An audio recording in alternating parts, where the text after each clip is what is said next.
हरे हरे हरे। कृष्ण हरे हरे राम हरे राम हरे हरे, हरे कृष्ण हरे हरे कृष्ण हरे कृष्ण हरे, हरे राम कृष्ण हरे कृष्ण राम कृष्ण हरे हरे हरे, हरे हरे हरे राम कृष्ण हरे हरे कृष्ण हरे हरे, हरे कृष्ण हरे हरे कृष्ण राम हरे कृष्ण राम हरे राम हरे हरे हरे हरे, हरे राम कृष्ण हरे हरे हरे कृष्ण हरे हरे हरे, राम कृष्ण हरे हरे राम कृष्ण राम हरे कृष्ण हरे, हरे हरे हरे कृष्ण हरे हरे कृष्ण राम कृष्ण हरे राम हरे, हरे हरे हरे हरे हरे कृष्ण। आप सभी बच्चों का स्वागत है आज के सत्र में। तो आज बुधवार है, आज आपकी कक्षा 6 बजे है, जैसा कि आपको सूचित किया हुआ ऑलरेडी। आज है 12 मार्च, कोट आप लोगों के सामने है। जगत गुरु श्रील प्रभुपाद की जय। हरे कृष्ण माता जी, पंचांग प्रणाम। हरे कृष्ण माता हरे जी, पंचांग कृष्ण प्रणाम। सभी भक्तों को प्रणाम। जगत गुरु श्रील प्रभुपाद की जय। 12 मार्च। केवल वस्त्र बदलने से हमारे अंदर सुधार नहीं आता, जब तक कि हम भक्ति के नियमों को गंभीरता से न लें। किंतु कलयुग में वे सोचते हैं क्योंकि मैंने अपने वस्त्र बदल लिए हैं इसलिए मैं बड़ा सन्यासी बन गया हूँ, या क्योंकि मुझे जनेऊ मिल गया है तो अब मैं ब्राह्मण बन गया हूँ। नहीं, नियमित प्रशिक्षण की आवश्यकता है। वृंदावन, 12 मार्च 1974। जगत गुरु श्रील प्रभुपाद की जय। जगत गुरु श्रील प्रभुपाद की जय। अभी हम करेंगे 9 चैप्टर का श्लोक संख्या है आज हमारा 18। गतिर्भरता प्रभु साक्षी, निवास शरणम सुहृत्, प्रभव प्रलय स्थानम, निधानम बीजमव्ययम्। मैं ही लक्ष्य पालन करता स्वामी साक्षी धाम शरणस्थली तथा अत्यंत प्रिय मित्र हूँ। मैं सृष्टि तथा प्रलय सबका आधार आश्चर्य तथा अविनाशी बीज भी हूँ। माता जी तात्पर्य पढ़ो। जी माता जी, तात्पर्य श्रील प्रभुपाद और श्रील प्रभुपाद की जय। गति का अर्थ है गंतव्य या लक्ष्य, या जहां हम जाना चाहते हैं। लेकिन चरम लक्ष्य तो कृष्ण है, यद्यपि लोग इसको नहीं जानते। जो भगवान कृष्ण को नहीं जानता वह पथ भ्रष्ट हो जाता है और उसकी तथाकथित प्रगति या तो आंशिक होती है या फिर ब्रह्म पूर्ण। ऐसे अनेक लोग हैं जो देवताओं को ही अपना लक्ष्य बनाते हैं और तदनुसार कठोर नियमों का पालन करते हैं। करते हुए चंद्रलोक, सूर्यलोक, इंद्रलोक, महरलोक जैसे विभिन्न लोकों को प्राप्त होते हैं। किंतु ये सारे लोक भगवान कृष्ण की ही सृष्टि होने के कारण कृष्ण है और नहीं भी है। ऐसे लोग भी कृष्ण की शक्ति की अभिव्यक्तियां होने के कारण कृष्ण है, किंतु वस्तुतः वे कृष्ण की अनुभूति की दिशा में सोपान का कार्य करते हैं। कृष्ण की विभिन्न शक्तियों तक पहुंचने का अर्थ है अप्रत्यक्षतः कृष्ण तक पहुंचना।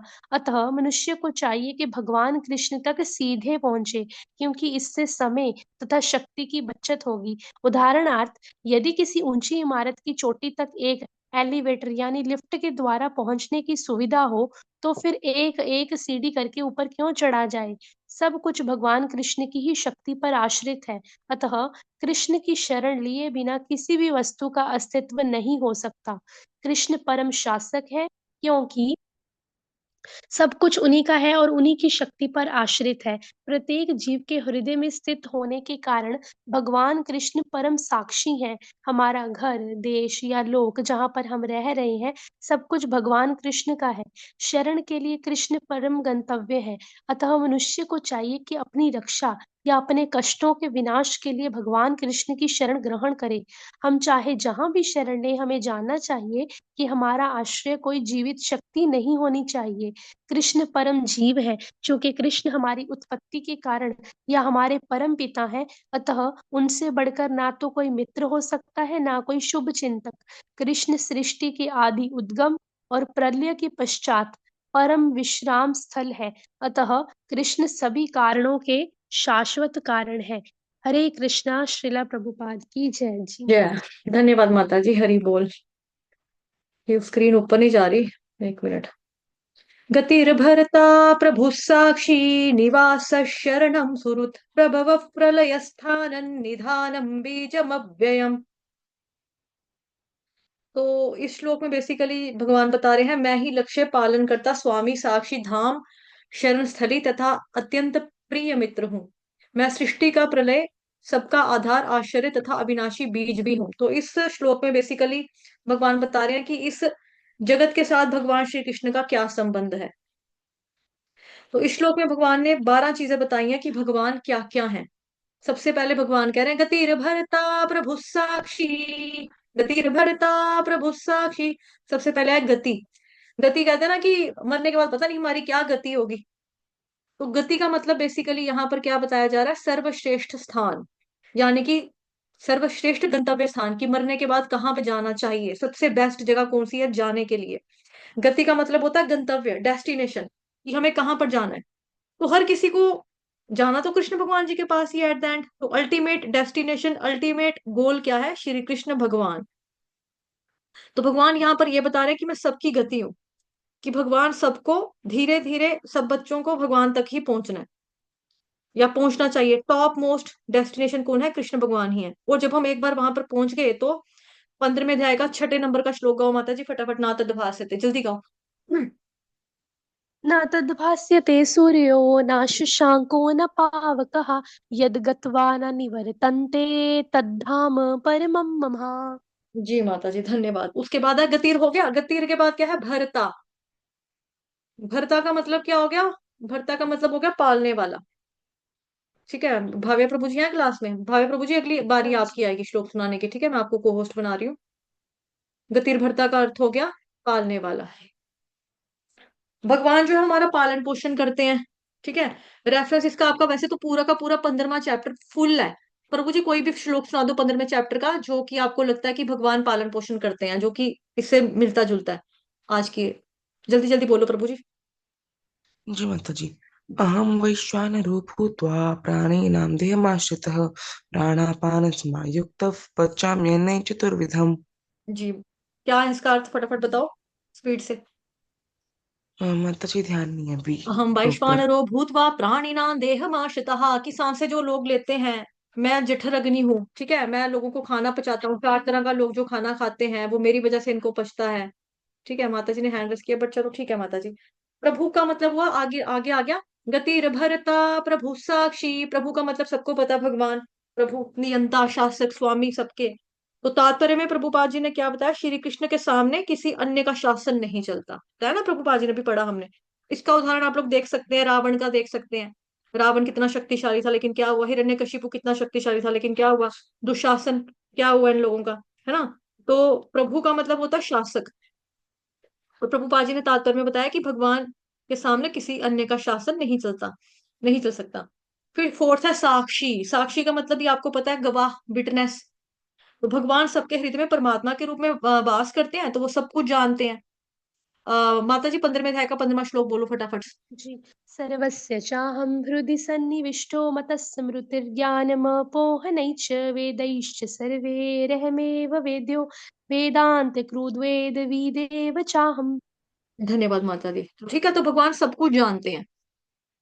और भगवत गीता फोर्थ में भगवान कहता है कि मैं सब कुछ जानता हूँ, पिछले जन्मों के बारे में भी बस आपको भूल गया, लेकिन मुझे सब कुछ सबका याद है। निवासश, अगला है निवासश, यानी कि श्री कृष्ण के शरीर में संपूर्ण जगत का निवास करता है। इसका उदाहरण आप लोग ले सकते हैं यशोदा मैया। यशोदा मैया को मुंह में भगवान जी के पूरा ब्रह्मांड दिखाई दिया, अर्जुन को विराट रूप दिखाया, है ना। तो इसीलिए भगवान क्या है, जगन निवास है। निवास शरणम सुरुत, शरणम अगला आ गया पॉइंट, शरणम। शरणम का मतलब होता है कि भगवान रक्षक है ना। श्री ओम श्री कृष्ण शरणम ममा, श्री कृष्ण शरणम ममा, श्री कृष्ण की शरण लो, श्री कृष्ण की शरण में जाओ, मुझे श्री कृष्ण की शरण मिले। तो भगवान, हम क्यों भगवान की शरण में जाते हैं, बिकॉज भगवान रक्षक है हमारे। और भगवान शरणागत वत्सल भी हैं, जैसे है ना भक्त वत्सल भगवान श्री कृष्ण। वैसे ही जो भगवान की शरण में जाता है, शरणागति लेता है, तो भगवान अपने जो शरणार्थी होते हैं उनके प्रति भगवान जी का वत्सल भाव है। शरणागत वत्सल है भगवान श्री कृष्ण। जो कोई उनकी शरण में जाएगा भगवान उसकी रक्षा करते ही करते हैं। भौतिक शरणागति हमारा शोषण करेगी, है ना। भौतिक शरणागति अगर हम यहाँ पर किसी की शरण ले लेंगे तो वो हमें मतलब शोषण करेगी हमारा, लेकिन जो आध्यात्मिक शरणागति होती है वो हमारा हमेशा पोषण करेगी। तो शोषण और पोषण दोनों अपोजिट वर्ड है। भौतिक संसार में हमारा शोषण होगा, आध्यात्मिक शरणागति से हमारा पोषण होगा। तो हमें अपना खुद का पोषण चूज करना चाहिए, यानी कि हमें कृष्ण भगवान जी की शरणागति लेनी चाहिए। अगला है सुहृतम, इसके बारे में आपने ऑलरेडी पढ़ा हुआ है। कौन सा श्लोक है इसके बारे में जहां पढ़ा है सुहृतम, कहाँ पे आता है माता जी, 5वें अध्याय में, पीसफुल फार्मूला। सुहृदं सर्वभूतानां शाबाश, ज्ञात्वा गुड, हरि बोल। शान्तिमृच्छति। जी, तो सुहृत का मतलब होता है हित करता। भगवान हमारे पिता है, वो हमेशा ही हमारा हित चाहते हैं, हमारे परम हितैषी हैं भगवान। तो 5वें अध्याय का 29वें नंबर का श्लोक, भोक्तारम यज्ञ तपसाम सर्वलोक महेश्वरम सुहृदम सर्वभूतानाम ज्ञात्वा माम शांति मृच्छति। तो सुहृदम का मतलब वेल विशर, बिना स्वार्थ के हित चाहने वाले हैं भगवान। भगवान को हमसे कोई मतलब थोड़ा है कि मैं अगर इसका मतलब कि हित करूंगा, इसका भला करूंगा तो बदले में मुझे ये कुछ देगा, ऐसा भगवान के केस में नहीं है। हमारे केस में है कि अगर मैं इसके अच्छा करूंगा तो ये मुझे देगा, है ना। भगवान के केस में नहीं है। उसके बाद है सूर्यदम हो गया, फिर है प्रभव। प्रभव का मतलब होता है सृष्टा, यानी सृष्टि की उत्पत्ति किसने की है? भगवान श्री कृष्ण ने की है। और 10th चैप्टर का 8th श्लोक बोलो माता जी, फटाफट से। आता आपको, लर्न किया हुआ आपने। 10वें अध्याय का 8वें नंबर का श्लोक, मैंने कल भी आपको रिमाइंड करवाया था, ये वाला श्लोक सेम। नहीं है याद? 10th चैप्टर हाँ, का वो 8वां। ददाती वाला ना, ददाती वाला ना।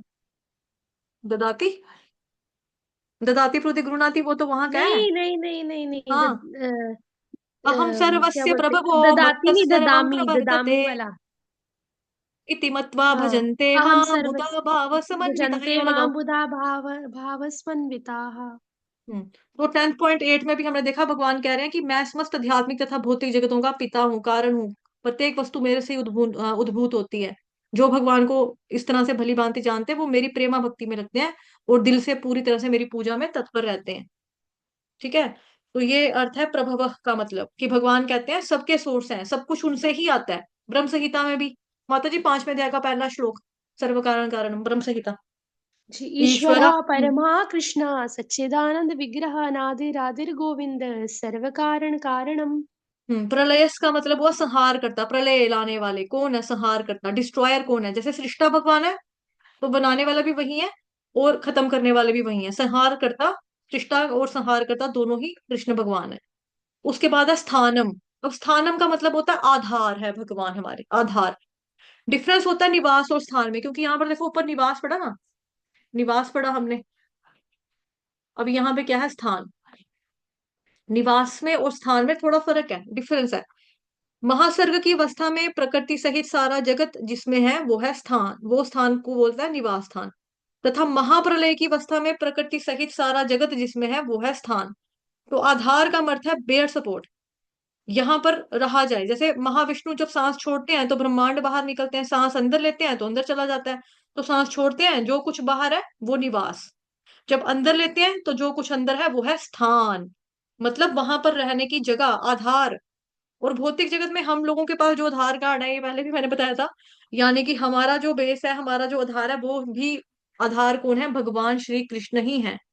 11वें में आ गया निधानम, है ना। टोटल बताया ना 12 है आपके, तो निधानम। निधानम बीजम अव्ययम निधानम। निधानम का मतलब होता है लय स्थानम, रेस्टिंग प्लेस। अब जैसे सब कुछ भगवान श्री कृष्ण पर आश्रित है, इसीलिए निधानम आश्चर्य तत्व भगवान श्री कृष्ण है, बाकी तत्व है आश्रित। जो सहारा देने वाला है वो है आश्चर्य तत्व, बाकी जो सहारा मांगने वाले हैं वो है आश्रित। आश्चर्य तत्व भगवान श्री कृष्ण है, बाकी कौन है? आश्रित है। निधानम, सब कुछ भगवान पर ही आश्रित है। सहारा देने वाला कौन है? कृष्ण भगवान। मेरा कोई ना सहारा बिना तेरे, नंदलाल सावरिया मेरे। अगला पॉइंट यानी कि लास्ट पॉइंट है इसका, बीजम अव्ययम।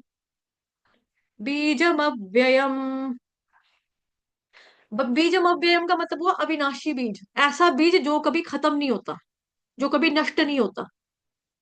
ठीक है। जैसे देखो, सृष्टि में सब कुछ पैदा होता रहता है ना, और एक्सपैंड भी होता है। जैसे हम भगवान, सॉरी, एक जमीन खोदेंगे, जमीन में किसी चीज का पौधे का बीज लगाएंगे।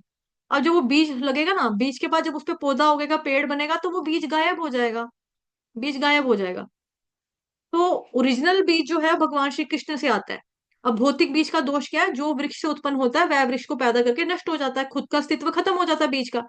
लेकिन भगवान अव्यय है, बीजम अव्ययम, ऐसा बीज हूं जो कभी खत्म नहीं होता, अविनाशी बीज है भगवान, कभी नष्ट नहीं होते। भगवान अनादि है, जन्म मृत्यु से परे हैं, भगवान अनंत हैं। सृष्टियां निर्माण करने के बाद भी जैसे हैं वैसे के वैसे ही बने रहते हैं भगवान। सनातन बीज है बेसिकली, सनातन बीज। ठीक है माता जी, आप कुछ इसमें ऐड करना चाहेंगी? नहीं माता जी, आपने वैसे सब पॉइंट बता ही दिए। ठीक है, तो अभी आप लोग चैंटिंग कर लो। ठीक है, 15 मिनट मेरे पास भी है, मैं भी चैंट कर लेती हूँ। हरे कृष्ण महामंत्र का चैंट करेंगे, अभी समय है काफी सारा, डिवोटीज आ रहे हैं। तो आप लोगों को आज बुधवार था, क्लास जल्दी होगी। तो ठीक है, हरे कृष्ण महामंत्र का जप करेंगे। स्क्रीन मैं ऑफ कर रही हूँ, आप लोग अपना अपना कैम ऑन करना चाहें तो कीजिए, नहीं तो फिर मैं स्क्रीन शेयर कर देती हूँ भगवान जी के कोई दर्शन वाली। हम्म, जी। करिए, अपने अपने कैम ऑन कर जय लो श्री और कृष्ण हरे चैतन्य कृष्ण प्रभु महामंत्र का नित्यानंद जप। श्री अद्वैत गदाधर श्रीवासादि गौर भक्त वृंद श्रील प्रभुपाद